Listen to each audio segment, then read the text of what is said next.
friends. Welcome back to the Abundant Life Institute.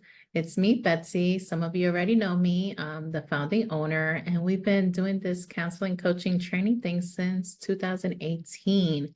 Today, I have a new member of the team who's just going to tell us a little bit about herself and what she enjoys working with. Hi, everyone. My name is Jennifer Gall, but I go by Jen. And something interesting about me is that I grew up in Brazil. I'm a former missionary kid and pastor's kid. And with that, I have experienced a lot of life transitions.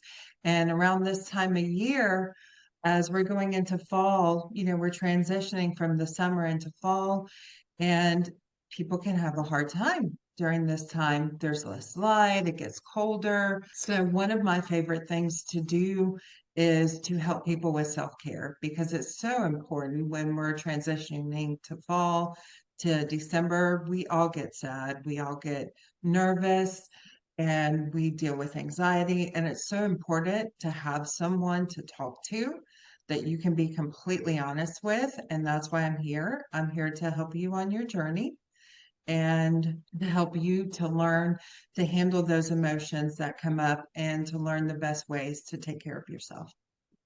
Awesome. I love how you tied in the seasons because seasons change, every few months. We have 4 seasons a year.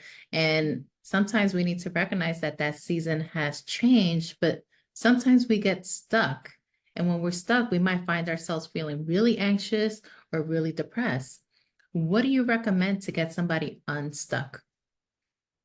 One of the things that I do, one of the first things that I look at with my clients is what are you doing to take care of yourself? What has changed from what you were doing before to where you are now, where you're stuck? We'll also go into stuck thoughts. Thoughts, they're often patterns that we have of thinking that we don't even know we Mhm. think that get us in these places where we're stuck. And so I look at that and how can we change that message that we're telling ourselves? Awesome. Thank you. And you shared briefly how you were a missionary's kid, and that's why you were in Brazil, and then transitioning to the States. That was a big life transition. What helped you in that season? One of the things that really helped me is I had a Brazilian friend move with me. So I can't tell you how much when you're going through transitions, it's so important to reach out to people. Sometimes our first inclination is to do it ourselves, to isolate. And I'm a people person, but I'm what they call an ambivert. I people and then I have to spend my alone time by myself. Mhm. But it's very important where you notice that you're not going into that place where you're isolating and where you're trying to do it all on your own. Because when I was doing that for a while, that's when depression and anxiety just got so much worse. But when my friend, I would talk with her about what was going on. I would talk with other friends about what was going on and eventually got into therapy. It really helped me to see that I wasn't alone. And they taught me ways I could deal with all these things that were going on inside of Yeah, so healing in community. me. And if you don't have a community, then I would really recommend you call a counselor and you'd be a great one for that kind of transition. Can you give a few examples of what transitions look like, say, from teen to older adult?